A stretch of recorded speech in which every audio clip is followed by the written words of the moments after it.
Rolling. Guys, so we've got the mezcal, and I told you before, we're gonna do a drink segments in between, and we're about to go outside in the sun and deal with these dogs. Now, you're gonna see her first reaction to this awful tequila. This tastes like, I'm gonna let you stand tell you what it tastes like. It's a $90 bottle of asshole. Yeah. Yep, same thing. All right, well, you know, cheers, right? And then I'm gonna build it out. You can't fake that. You took a whole too. I you took a whole, man. You just have to take a sip. Just to taste it. You take the whole thing. I saw how much he poured too, so I'm like, man, because he got the heavy hand. Hey, He got the heavy hand. He's a Smoke bull. or something. Yeah, it don't. Yeah. So you can tell, I made this thing yesterday, bro. This thing was full. it ain't full now. Nah. Ooh, Jesus. Yeah, see, it's the back. It's the It gets aftertaste. worse. It gets Yeah. worse. Yeah, the initial wasn't too bad, and then you're like, okay, and then it's like No, that aftertaste is terrible. I said, a smoky kind of gas taste. It's like you drinking a fire. Imagine being over fire and you just got smoked out in all the wrong ways. and you turn around and then take a shot in the middle of being smoked out and your throat's burning. That's what this is like. Ooh, that's gross. Would you ever recommend this to somebody? I mean, if I didn't like them, So now we gonna add one component at a time. Now Jamarcus said, look, I got a heavy hand all day. Yeah. Look at you. One heavy hand. Now, I'm gonna slowly build this out. Try this now. man, I don't know. You scared to now, look. You know, like you hurt yourself. You said, boy, I ain't doing that again. You want me to do what? Damn, it's too hot. I'm gonna for sip that this. bullshit. Exactly. There you go. I told you, man. You said that. Gotta teach you how to taste. But look, his face had changed. Look, his face. It's a little different. See, look, that's different. Yeah, that's not. It's way more approachable. Yeah, that didn't have that like that kick behind it. Yeah. So we. And so, what is that? That's honey simple syrup. Yeah. So Jamarcus made a honey simple syrup, and you keep adding these components. Now Jamarcus is the drink master. I just understand flavors and how it's supposed to work. And every time you add something to it, see that face continue to, this is getting better and better. That aftertaste is not as prominent anymore. You can drink that. Yeah, I mean, I don't know. I wish we'd have had that first. 'Cause that's still a little. But you could taste the changes as you start removing, That bullshit. hey, that crap people. that's a bull crap. And then the last thing we did is we add a little tahini to it. Get a kick. Yeah. Light little tap. There you go. That's good. Yeah. I'm watching all this. I'm like, bro, these measurements is all love, but I mean, it's getting the point We should let across. Jamarcus do it. We should let Jamarcus do it. Just drop all this tahini in there. It's not supposed to be on the rim. It's good in the drink. It's good in the It drink. is. It is good in the drink. I'll give him that. You could actually probably shake that in there if you really wanted to. Yeah. Just drop a pinch in there. It's all you have to do. It gets better and better. It gets consumable. Yeah, that. Now it tastes like a cocktail. Yeah, That that just that tastes like- straight is terrible. That shit, I don't even know what. You said it's a $90. Yeah, something. Yeah. That shit gave me a headache.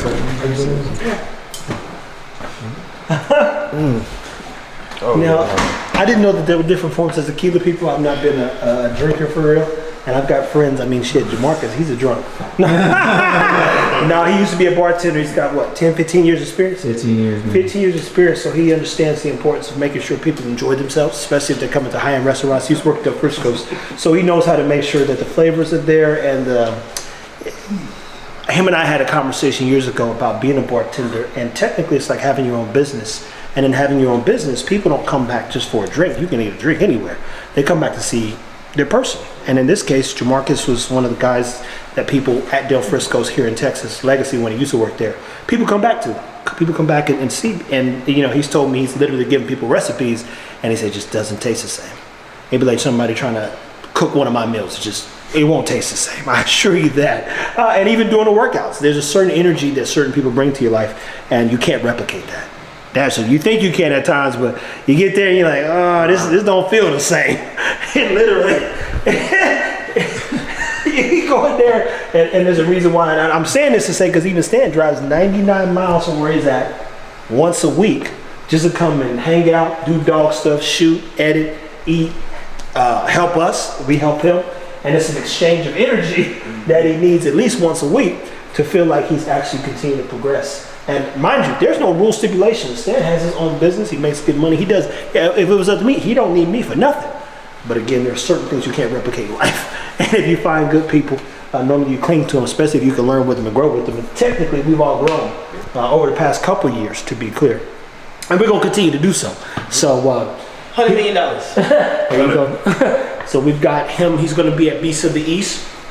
In this episode, we're going to walk you through the things that Chris Moore will be looking for and the opportunity you and your dog will have at the Beasts of the East. He's going to be there judging Beasts on the leash. And in the leash, your dog will be asked to sit, heel, stay, and potentially even do some bite work. He has some comrades that have come out in case your bullies can't work. He's got some comrades that are going to drive up, about 8 hours? Yeah, they're in Birmingham, Alabama. What's their names? You can go and give him a shout out, man. Jansen, Jansen Graham, and then K9 Genie, Jaquan. They're both going to come out with Broly, and I forget his female's name. Oh, Broly like Goku? Yeah. That's the dog that busted my head open right here on that wall. He got a little. You're going to have to get bit one time. Never. You heard him say $100 million. As anybody bite me, they gonna get fired. So it is imperative that I stay like the rest of the wise men. We stay back and we move puzzle pieces.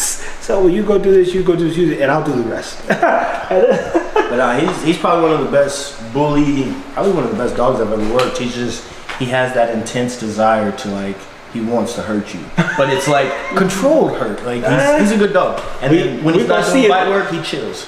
Okay. And that being said, Chris doesn't know. Chris wanted me to encourage Stan to bring Rocco, but I think we're all gonna fly on the same plane. So the goal is, he's not gonna be able to come. So I said, Stan, if you know anybody that can get up to the East Coast during this in November, it's in November 4th.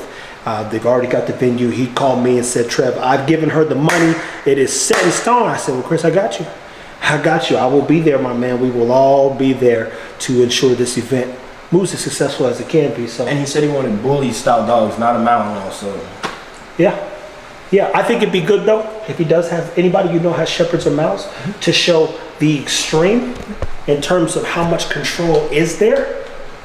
Malinois don't have prey drive; they have people drive. So their pleasing comes from pleasing their owner, and then they get into a psychotic state of I'm pleasing my owner. I gotta do this. Whereas a pit bull or terrier style dog, it's like Mike Tyson.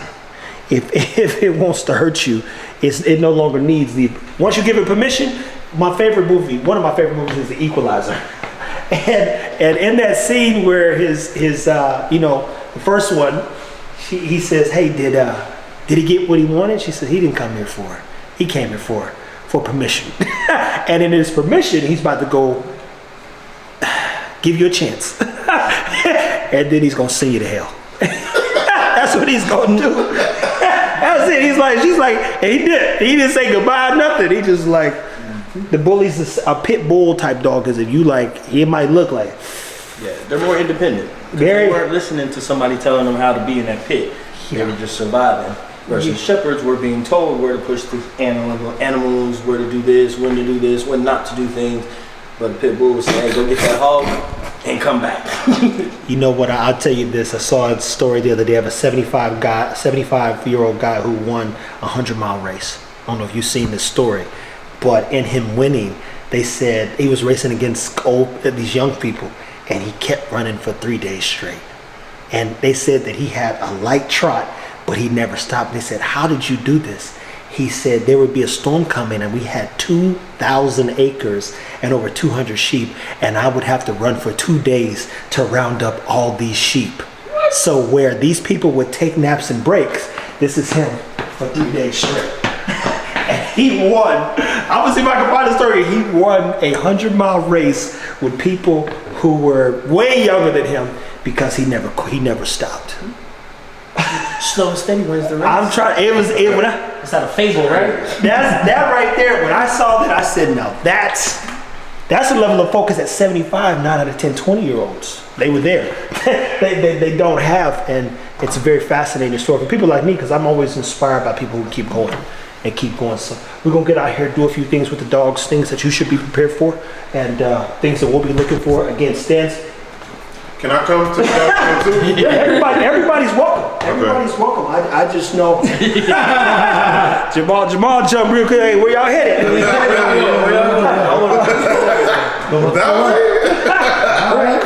Chris, and I mind you, Chris. What I love about Chris is he's embraced our community, the people that I work with, and I didn't know that he was going to ask Stan. If I'm being honest. Yeah, he just called out the blue. Yeah, and then he called me and says, "Yo, I just talked to Stan."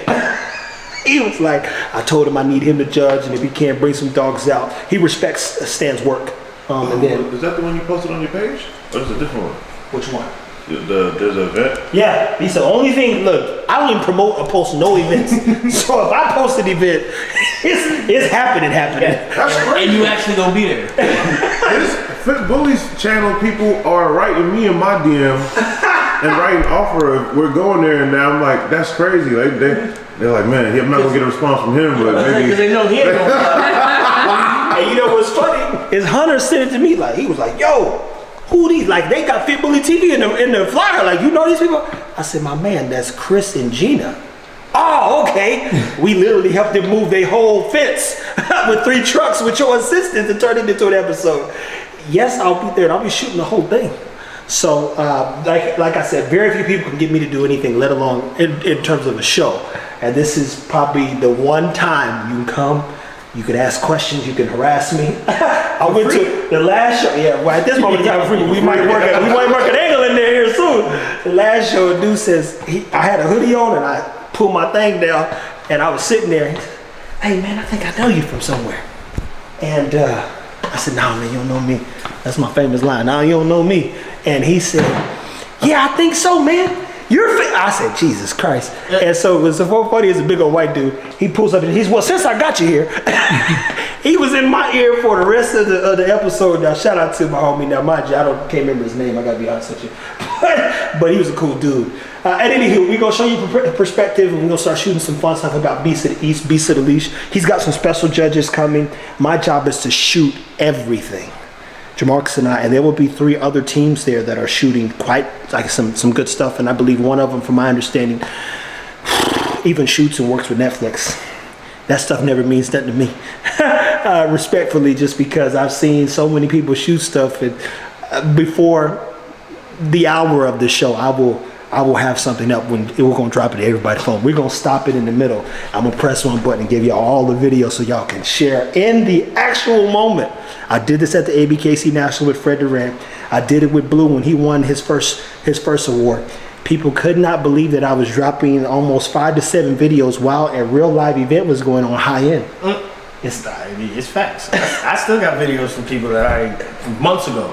And anytime we shoot stuff with Trevor, it's same day. And like you said, same hour sometimes. So I'm excited to be able to push my limits, and no one's ever done this before, where you shoot the beginning of a show and say pause. Well, we're in control now.